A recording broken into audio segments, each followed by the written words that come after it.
하나님께서 이 말씀으로 우리에게 은혜 주시기를 소망합니다. 오늘은 교회력으로 종교개혁 주일입니다.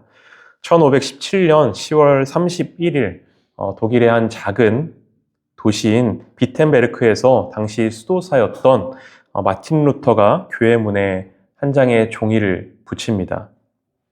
이 종이는 바로 교회를 향한 95개조의 방방문이었습니다.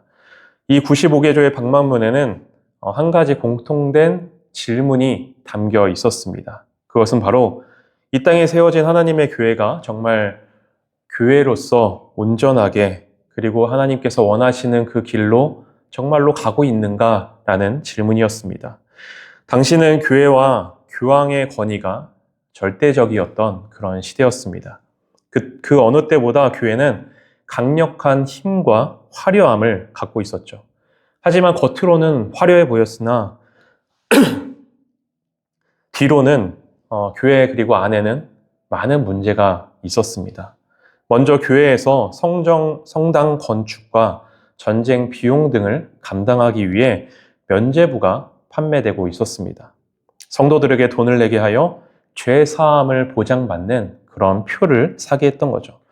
이로 인해 사람들은 회개할 것이 있을 때 마음을 다해 진심으로 주님 앞에 나아가 회개하기보다 돈만 내면 이 죄가 사해질 수 있고 내가 천국에 갈 수 있을 거다라고 그렇게 믿게 되었던 겁니다. 죄와 구원이 돈으로 사고 팔 수 있는 그러한 거래의 대상이 되게 되었던 거죠. 또 당시 교회의 큰 문제 중 하나는 성경보다 교황과 교회의 전통이 더 높은 권위와 힘을 가진 데 있습니다. 성경은 라틴어로만 기록되어 있어 오직 사제들만 읽을 수 있었고 일반 성도들은 성경을 읽을 수조차 없었던 거죠.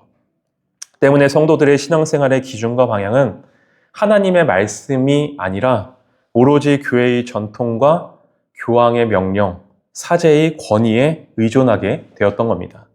그 결과 하나님께 드려지는 그들의 예배는 점차 형식적인 의식이 되어져 갔고 교회에서 진행되는 성례도 하나님을 전심으로 만나는 그런 은혜의 자리가 아니라 그저 구원을 보증받는 의식처럼 여겨졌던 거죠.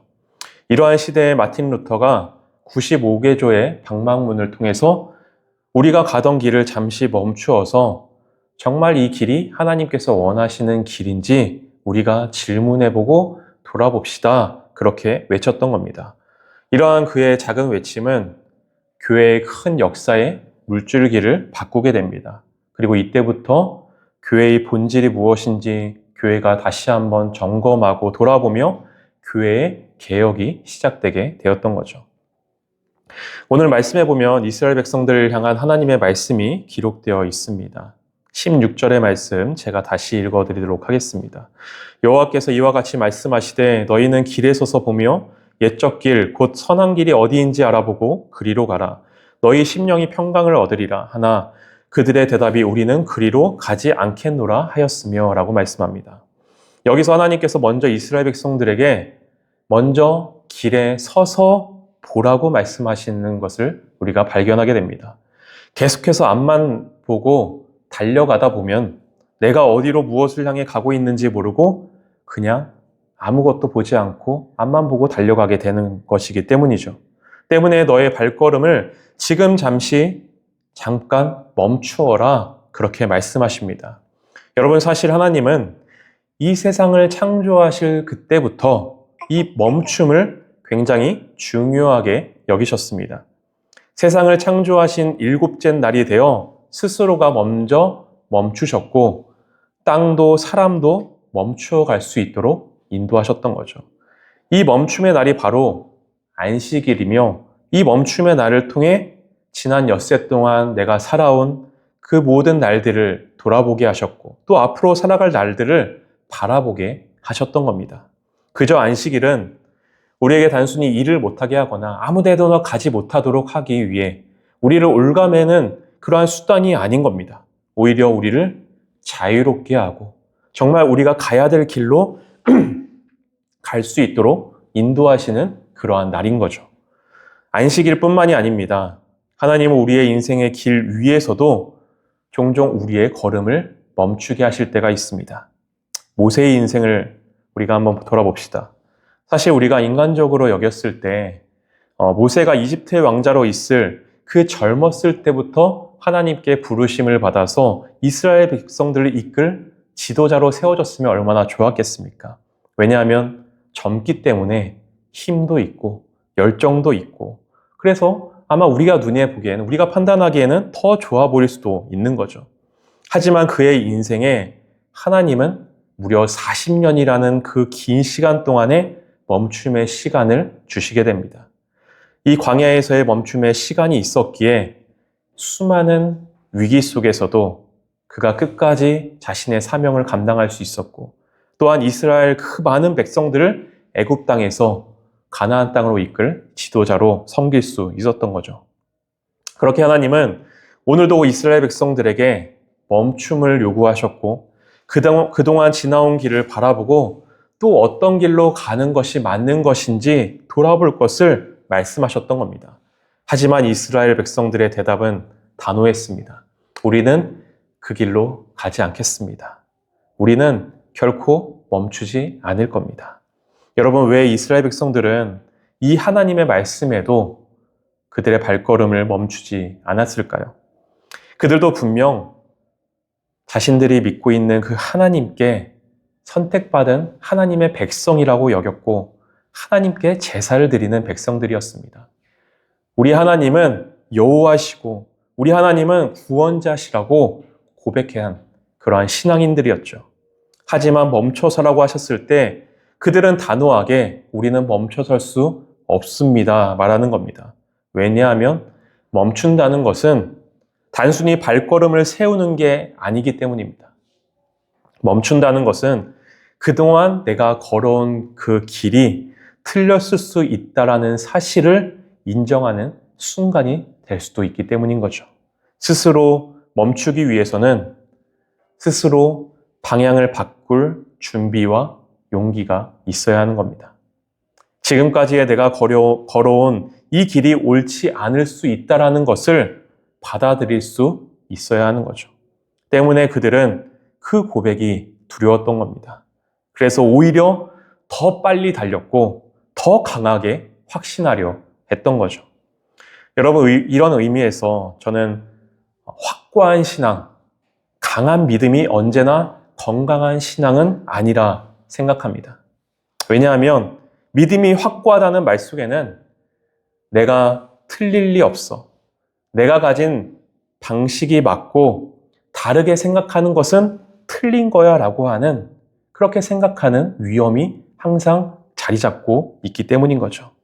이런 태도는 겉보기에는 좋은 믿음처럼 보일지 모르겠으나 사실은 멈추어 돌아볼 줄 모르는, 하나님 앞에 가만히 설 줄 모르는 완고한 신앙이 되게 되는 겁니다.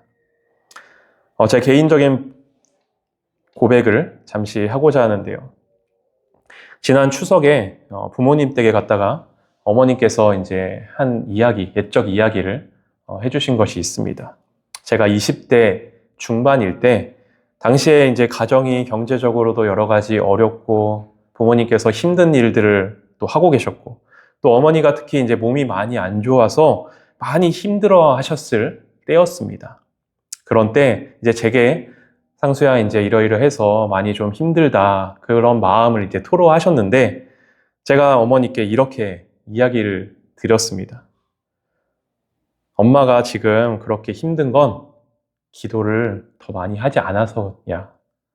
엄마가 교회에 더 열심히 봉사하지 않고 엄마가 더 예배 열심히 드리지 않아서 그런 거야.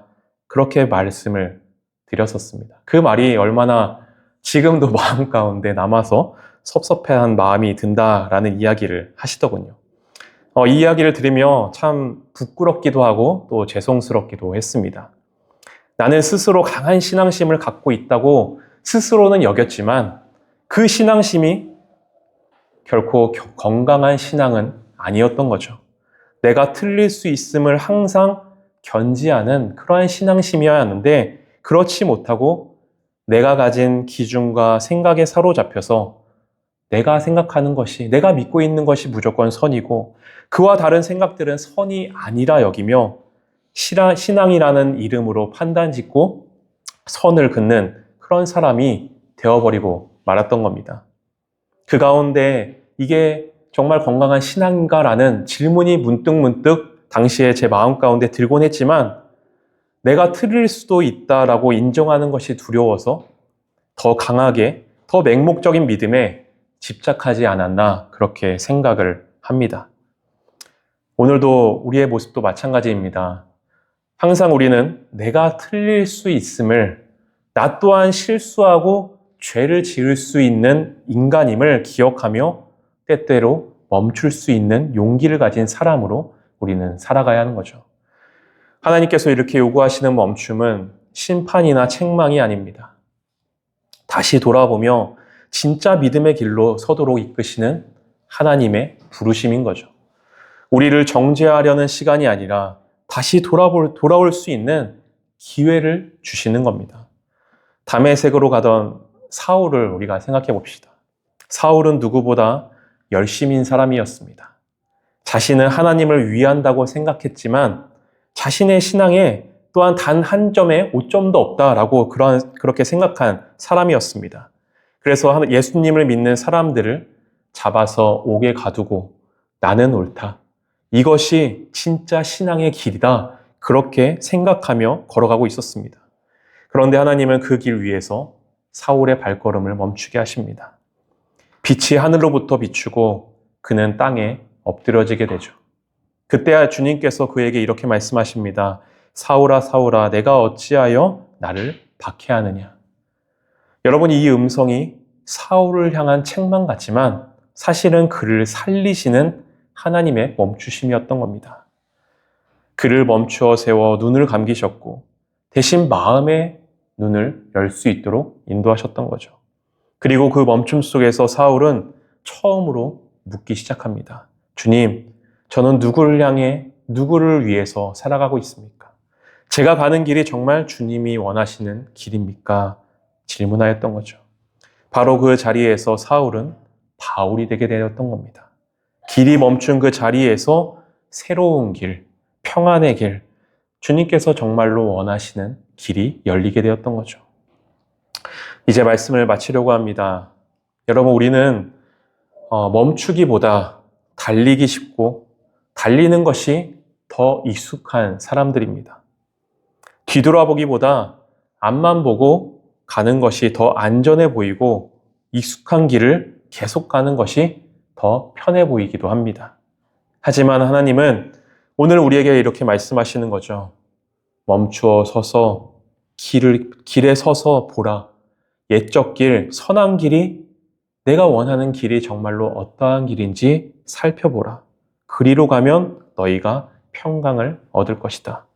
멈춤은 내가 하나님 앞에 다시 서는 시간입니다. 내가 틀릴 수도 있다는 것을 인정하는 용기이고 다시 하나님의 방향을 선택하는 믿음이 되는 거죠. 오늘 우리에게 그러한 용기, 그러한 믿음이 함께하기를 간절히 소망합니다. 함께 찬양하도록 하겠습니다.